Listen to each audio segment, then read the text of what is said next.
Boa noite, gente. Tudo bem? Para mim é um privilégio muito grande estar aqui com vocês, porque muitas vezes e muitos anos eu estive aí e ainda quero estar muitas vezes aí e ouvir muito e aprender muito da palavra de Deus, mas é um privilégio muito grande poder compartilhar com vocês de coisas que Deus tem me falado ao meu coração. E hoje o assunto que eu queria tratar com vocês se pudesse resumir em 2 palavras. É agente de mudança. Sermos agentes de mudança. Eu quero explicar um pouquinho mais sobre o que eu quero dizer com isso, mas antes eu queria falar sobre um homem, um escritor. Não sei se vocês conhecem, mas o nome dele é Theodore Seuss.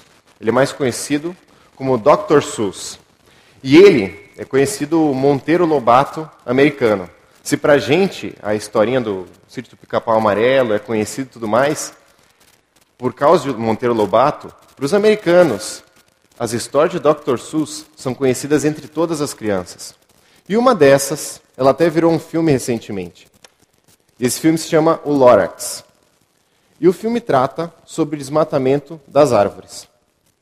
Se você não viu esse filme ainda, eu queria te recomendar, porque por mais que pareça algo infantil, pareça algo bobinho, tem uma mensagem muito legal. E a essência do filme as árvores foram destruídas e existe uma cidade onde tudo é feito de plástico. E nessa cidade as pessoas estão confortáveis e estão cômodas com tudo do jeito que é. O ar, ele é comercializado nessa cidade. E as pessoas que já nasceram nessa condição não veem dificuldade ou problema algum. Até que um menino, ele resolve ir atrás disso. Ele resolve ir atrás do por que não existem mais árvores. E aí conta a história e tudo mais, que foi a criação de um produto específico que desmatou todas as árvores e que a última esperança era uma sementinha que tinha de uma última árvore possível. E a frase que fica no filme, e é uma frase que esse escritor ele coloca com muita ênfase, é assim: a menos que alguém, como você, se importe de verdade, nada vai melhorar. Nada vai. A menos que alguém como você, se importe de verdade, nada vai melhorar. Para mim foi muito legal de ver o filme e de entender aonde ele queria chegar, do ponto de vista de, se ninguém se importasse no filme com a volta das árvores, com acabar esse desmatamento e o reflorestamento começar, se uma pessoa não se importasse, nada ia mudar. Ia continuar assim. E o que acontece no filme e no livro é que o menininho, talvez mais incerto que pudesse mudar isso, ele muda a história e as árvores voltam.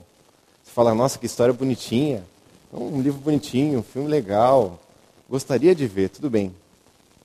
Mas a essência disso eu não sei se você pensa isso, mas eu sei quantas vezes eu penso. Às vezes a gente vê no nosso mundo, no nosso Brasil, na sociedade que a gente vê, puxa, a política não tem jeito. Não tem mais jeito, é isso aí, vai ser assim, se não é a Dilma que rouba, o próximo vai roubar e vai continuar assim. Porque são dificuldades que a gente já vê e ninguém vai mudar. Ou então, talvez, na sua família você veja, cara, a minha família ela é constituída por totalmente não cristãos, eles são contra e são ateus, talvez. E quem que pode mudar isso? Talvez no seu trabalho, talvez na sua faculdade, talvez aonde você esteja, você vê, puxa, há problemas ali. E eu não sei o que fazer com eles, mas eles continuam. E eu queria, junto com vocês, que a partir do livro de Neemias, a gente pudesse aprender algumas coisas práticas de como a gente pode ser um agente de mudança. Eu queria te convidar a abrir Neemias, o livro de Neemias, um pouquinho depois de Esdras, o capítulo 1. Neemias, capítulo 1. Antes só da gente ler, eu queria lançar talvez uma pergunta que eu acho que é essencial nesse momento. De onde as mudanças começam? Eu confesso que se eu parar para ver no meu cotidiano e as coisas que as pessoas e a sociedade com quem eu interajo, diariamente eu vejo problemas, vejo falhas, mas a questão é, de onde as mudanças nascem? Eu tenho exemplos. A gente tem um missionário Kurt, aqui da igreja, que ele está lá nos Yanomamis, há mais de 20 anos, e a minha pergunta para vocês é, o que fez ele lá? E mais do que isso, o que fez ele entender um problema, ver aquele problema e querer tomar uma atitude e entender que ele devia ser o primeiro a começar essa mudança? Uma outra história é do seminário onde eu estudo. Os dois fundadores, Haroldo Heimer e Eribol Beck, eles vieram para o Brasil vendo a necessidade que a juventude brasileira tinha, aliás, antes da necessidade, a necessidade de povos indígenas que estavam carentes do evangelho e tudo mais, eles vieram para cá no Brasil, eram americanos, vieram para o Brasil porque eles viam um problema e eles entenderam que eram parte dessa solução. Não por mérito deles, mas porque Deus podia fazer na vida deles.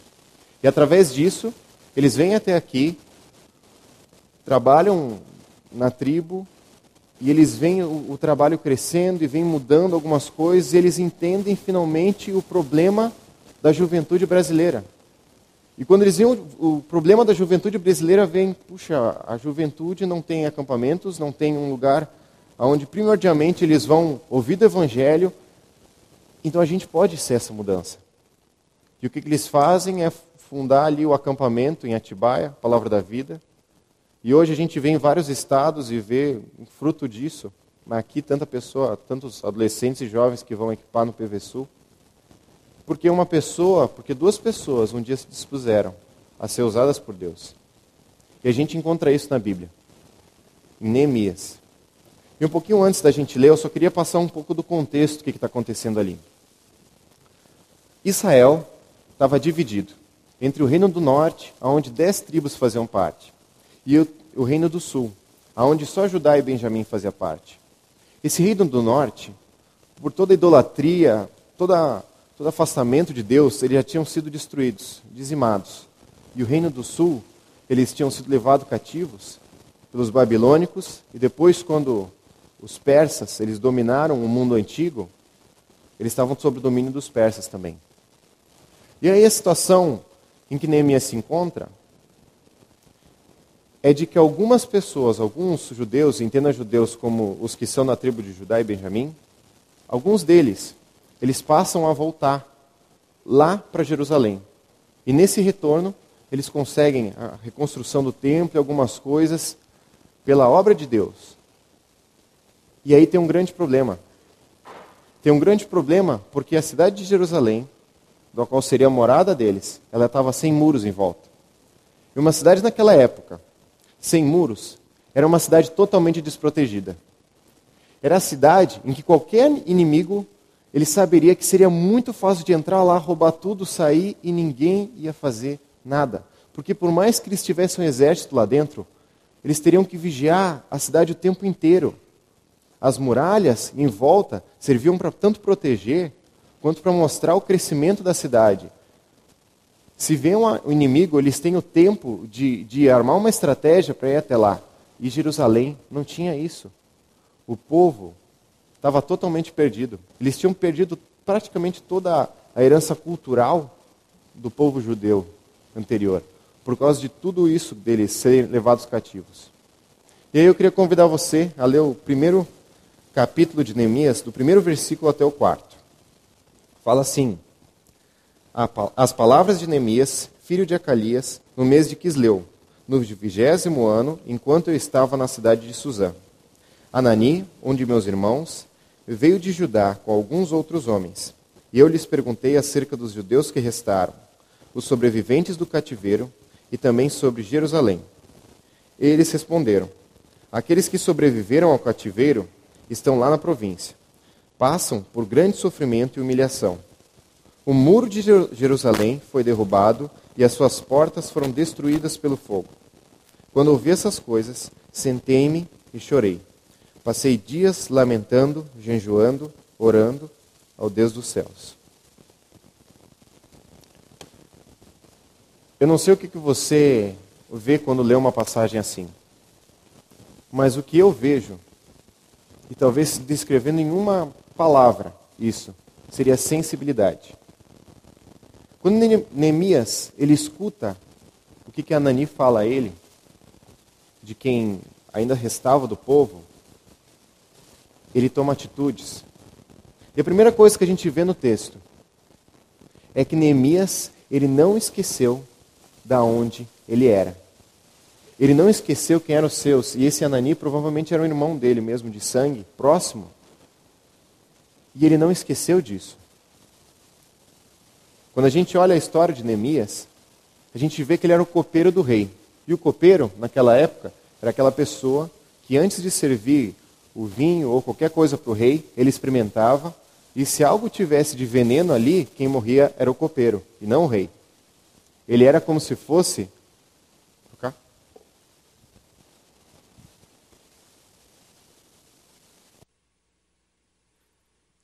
Som. Melhor, né? Ele era como se fosse o protetor do rei. E ele precisava ser uma pessoa de confiança. Ele não poderia ser qualquer pessoa a ocupar esse cargo. E aí o que a gente vê? A primeira coisa é, apesar dele ser o copeiro, apesar dele estar ali, distante da sua terra, ele não esqueceu quem ele era. Ele não esqueceu de onde a sua herança tinha vindo. Da onde a sua linhagem tinha vindo. Segunda coisa, ele se interessa em saber como se encontrava o restante do povo. Ele não fica aquém às necessidades do povo, mas ele está vendo e ele se entristece com isso. De tal forma que ele chora, se sensibiliza com as dificuldades do povo. E a gente pode ver isso no versículo 4. E a minha pergunta para você, a minha pergunta para mim é: quando a gente vê problemas, seja na nossa sociedade, seja na faculdade, no trabalho, eu queria propor um problema. Esse ano é ano de eleições.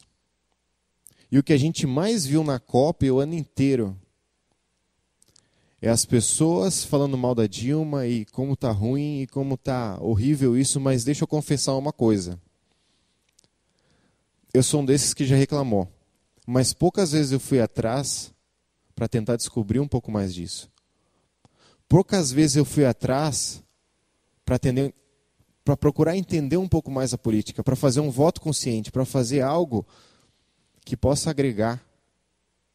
Eu não sei vocês, mas eu muitas vezes perco a esperança de uma teocracia no Brasil. E quando eu digo isso cara, a gente acha que não é possível que Deus mude as coisas no Brasil do jeito que elas estão, e a gente, deixando isso de lado, a gente continua a viver as mesmas coisas e acha, Deus não pode me usar, Deus não pode usar alguém. Como? Olha o jeito que está. E eu confessando isso, eu quero tanto procurar mudar, como eu quero encorajar vocês também, a que a gente pare para pensar agora, quantas vezes nós não somos sensíveis ao povo brasileiro, às dificuldades da nossa nação. Seja as pessoas que estão aqui na rua, e os mendigos, moradores de rua, e a gente passa reto, e eu tenho essa facilidade de passar reto como se não tivesse ninguém ali, eu não tenho dificuldade nisso, e como isso é ruim.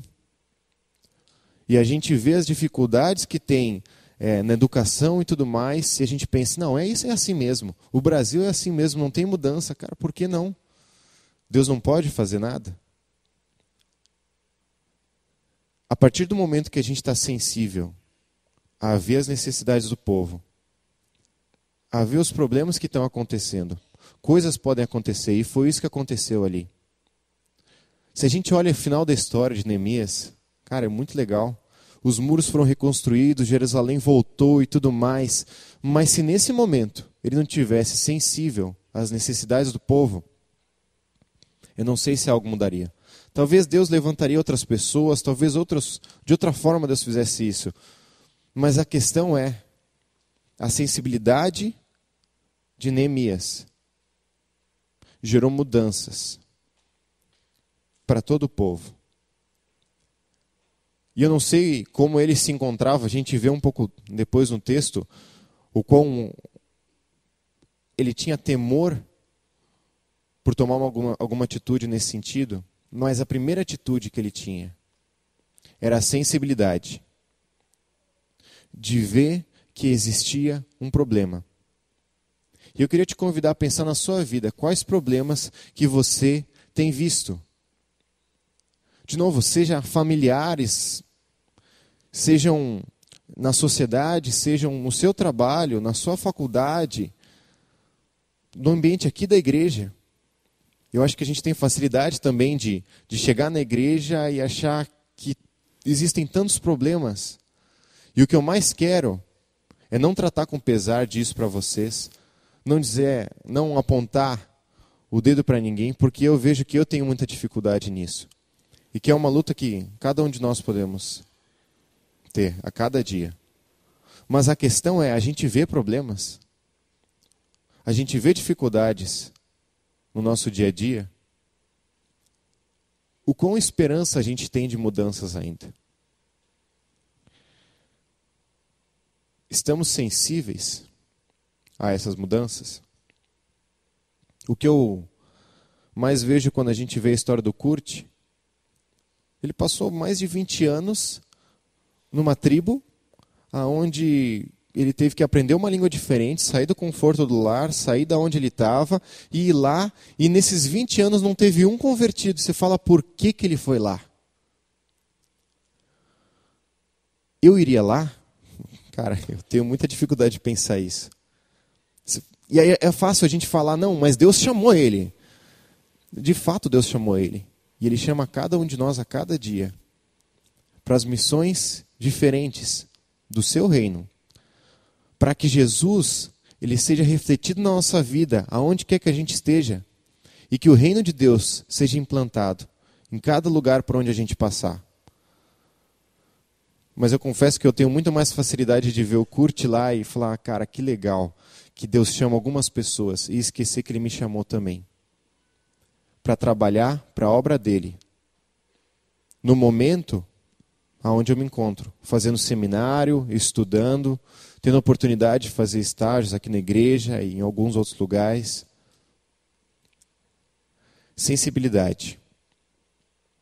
Segunda coisa, eu queria continuar o texto então. Neemias 1, do versículo 5 até o versículo 11. Fala assim, então eu disse, Senhor, Deus dos céus, Deus grande e temível, fiel à aliança e misericordioso com os que o amam e obedecem aos seus mandamentos.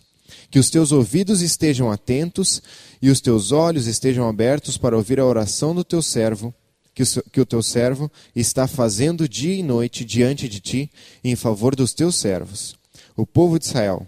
Confessa os pecados que nós, os israelitas, temos cometido contra ti. Sim, eu e o meu povo temos pecado contra ti. Agimos de forma corrupta e vergonhosa contra ti. Não temos obedecido aos mandamentos, aos decretos, às leis que deste ao teu servo Moisés. Lembra-te agora do que disseste a Moisés, teu servo. Se vocês forem fiéis, eu os espalharei entre as nações. Mas se voltarem para mim e obedecerem os meus mandamentos e os puserem em prática, mesmo que vocês estejam espalhados pelos lugares mais distantes debaixo do céu, de lá eu os reunirei e trarei para o lugar que escolhi para estabelecer o meu nome. Estes são os teus servos, o teu povo, tu os resgataste com o teu grande poder e com o teu braço forte. Senhor, que os teus ouvidos estejam atentos à oração deste teu servo e à oração dos teus servos, que tem prazer em temer o teu nome. Faze que hoje este teu servo seja bem-sucedido, concede-lhe a benevolência deste homem. Nessa época, eu era o copeiro do rei. Neemias vai descrevendo a própria história, mas talvez se a gente pudesse destacar o segundo momento que acontece ali na vida dele é a oração. E mais do que isso, a dependência. Neemias ele viu a dificuldade do povo. Ele viu que existia um problema no povo, que precisava ser mudado.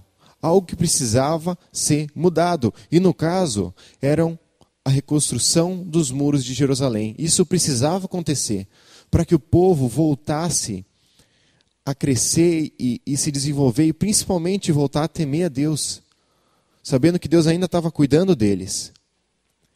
E Neemias, depois dele ver e dele chorar, ele não parou no choro, não parou vendo as dificuldades, não parou reclamando, mas ele ficou de joelhos e orou, e ele dependeu de Deus. E a gente não vê aqui uma oração de alguém que era distante de Deus, mas de alguém que conhecia. A primeira coisa que talvez a gente pode destacar é que ele clama a Deus por auxílio, porque ele sabe quem é o único que poderia fazer as mudanças necessárias. Eu acho que naquele momento ele pensou, cara,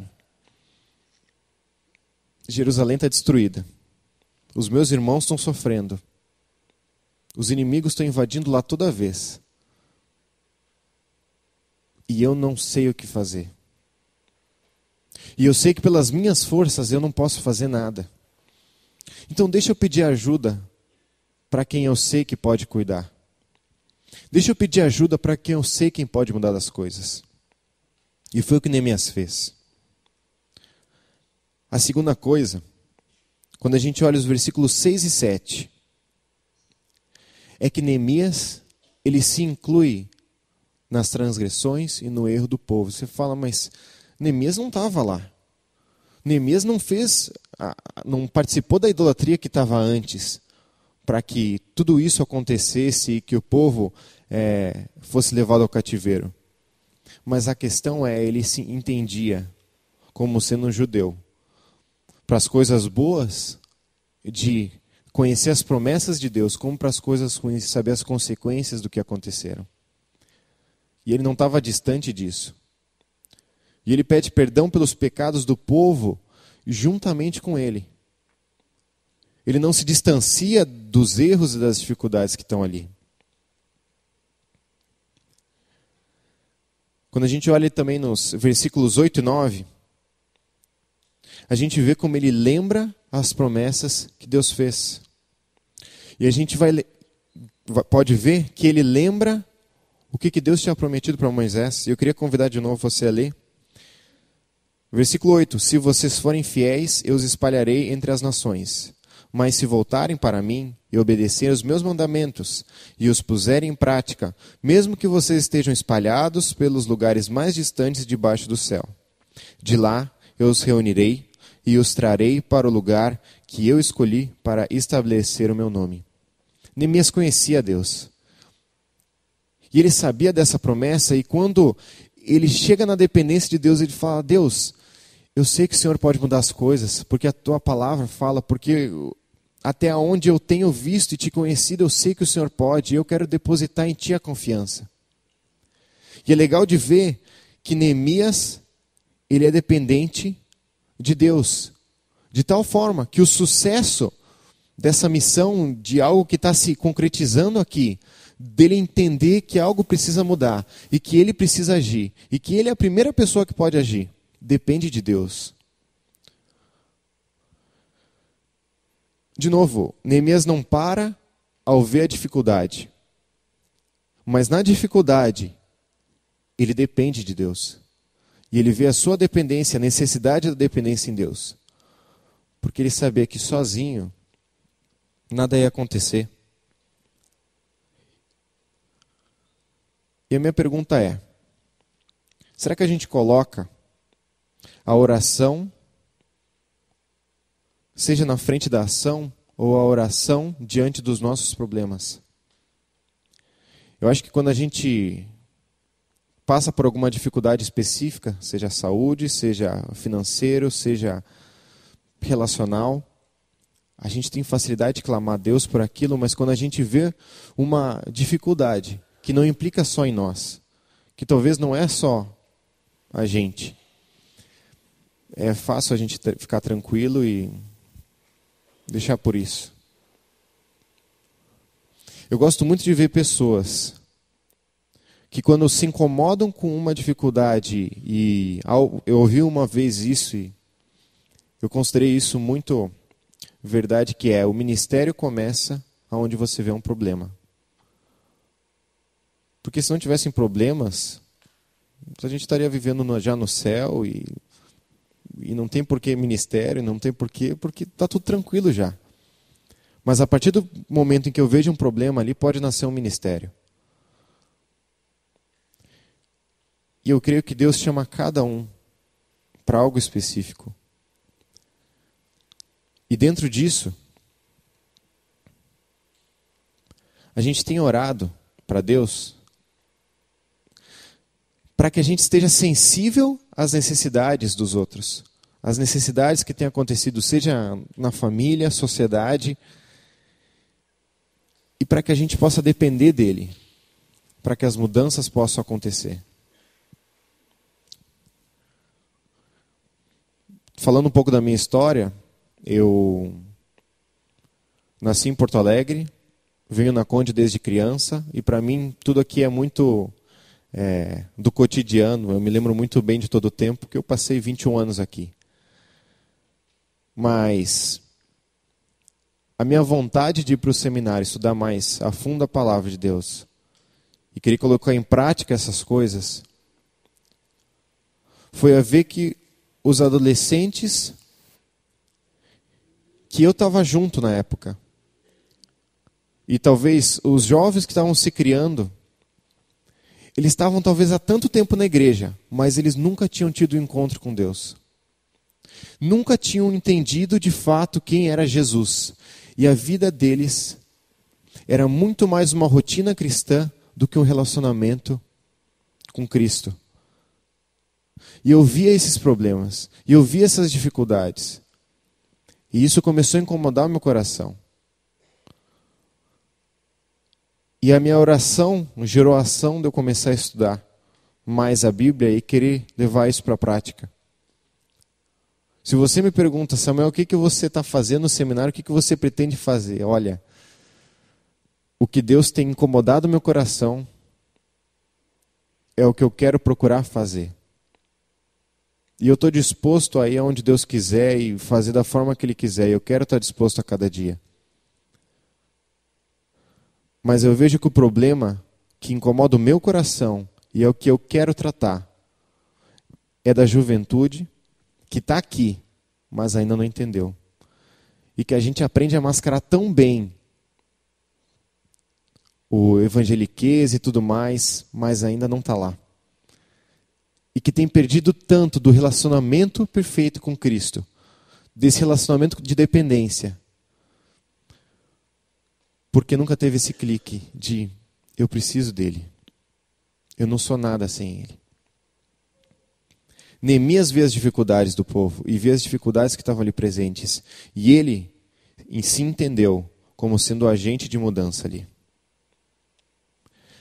Continuando o texto então, indo para o capítulo 2, Neemias 2, do versículo 1 até o 6. Fala assim: No mês de Nisan, do 20º ano do rei Artaxerxes, na hora de servir-lhe o vinho, levei-o ao rei. Nunca antes eu tinha estado triste na presença dele. Por isso o rei me perguntou: por que o seu rosto parece tão triste, se você não está doente? Essa tristeza só pode ser do coração. Com muito medo, eu disse ao rei: que o rei viva para sempre. Como não estaria triste o meu rosto, se a cidade em que estão sepultados os meus pais está em ruínas, e as portas foram destruídas pelo fogo? O rei me disse: o que você gostaria de pedir?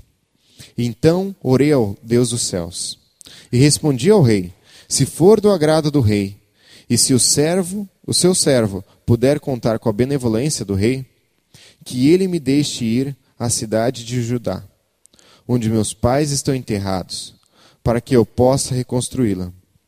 Então o rei, com uma rainha sentada ao seu lado, perguntou-me: quanto tempo levará a viagem? Quando você voltará? Marquei um prazo com o rei e ele concordou que eu fosse. A gente vê a sensibilidade de Neemias, a dependência dele e agora a ação. Neemias coloca em prática, e é legal de ver, e destacar algumas coisas nesse texto. E a primeira é o versículo 1 ao 3, que a gente pode ver como Neemias não fica apenas na oração, mas ele aproveita as oportunidades para agir. E a oportunidade era ali, era que o rei viu Neemias com um semblante diferente, triste, como nunca tinha acontecido antes. E ele se preocupa com isso e Neemias vê a brecha. É aqui que eu preciso agir, é aqui que eu preciso tomar uma atitude. E é legal que Neemias, nesse momento, o versículo 4 mostra, ele faz uma oração relâmpago.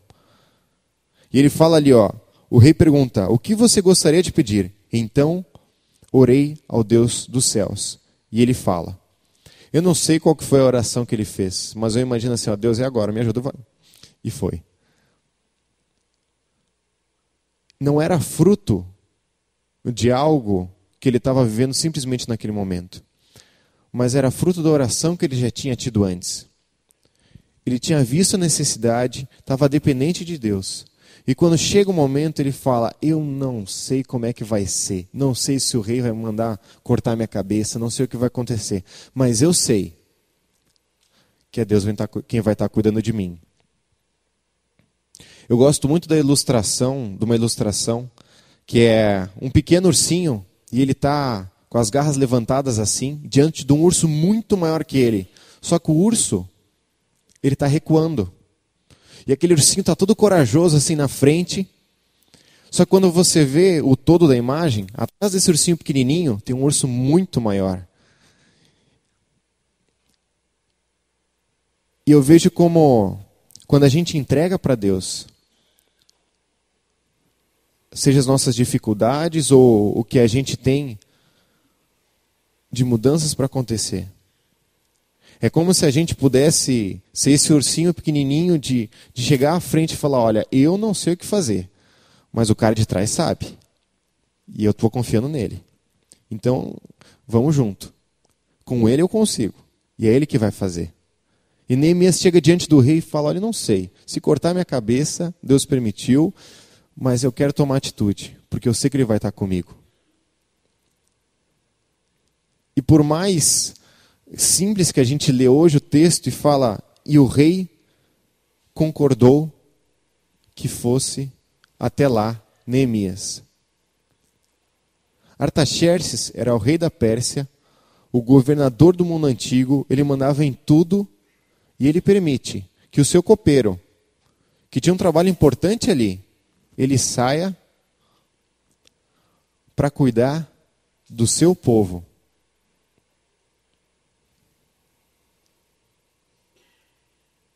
A gente pode ver como isso pode ser comparado na nossa vida também. Minha pergunta é, a gente toma atitudes para que as mudanças aconteçam? De novo, pensando no aspecto da política, a gente vê a dificuldade, vê o que existe, mas não se interessa em ir atrás.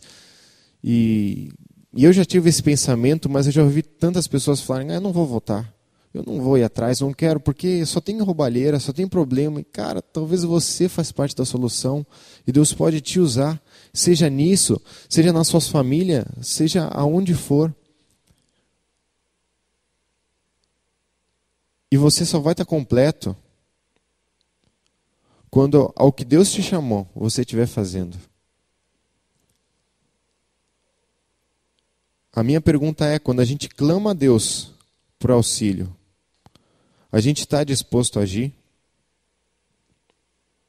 Concluindo então,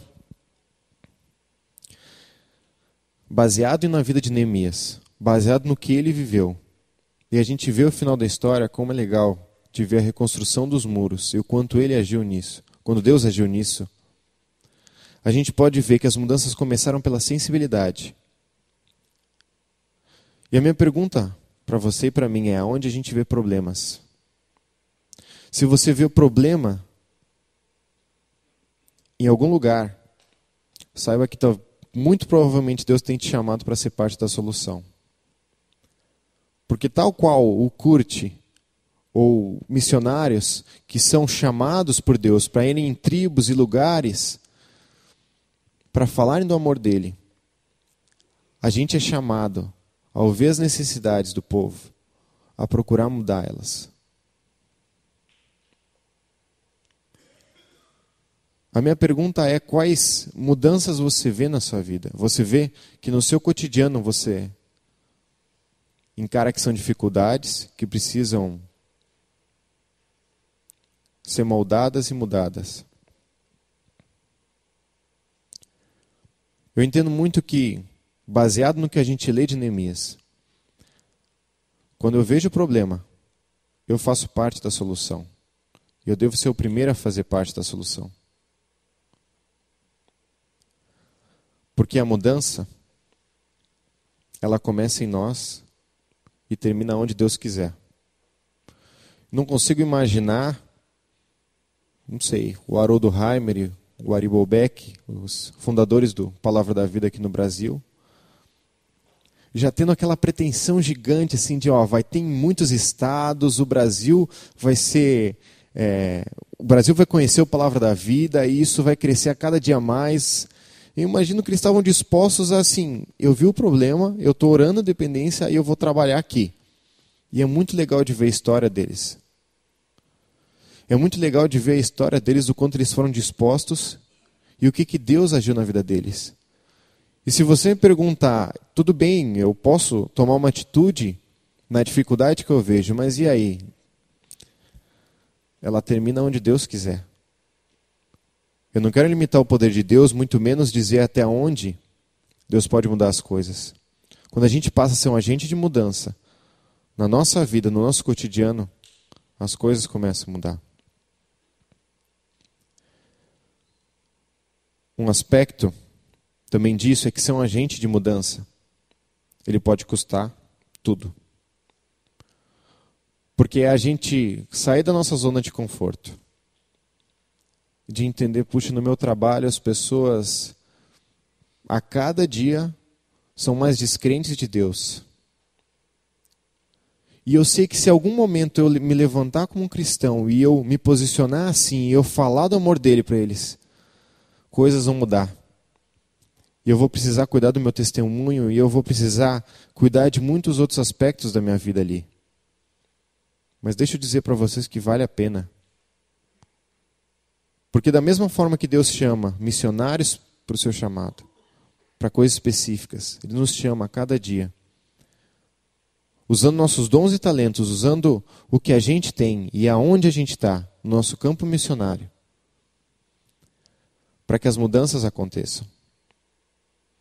Não acredito que uma missão que cresce por conta de uma pessoa e essa pessoa acha que, puxa, eu vou chegar longe com isso. Não. É a dependência de Deus e Deus fazendo tudo. Uma história que eu gosto muito é de missionários que foram para a tribo dos Aucas. Talvez você já ouviu essa história.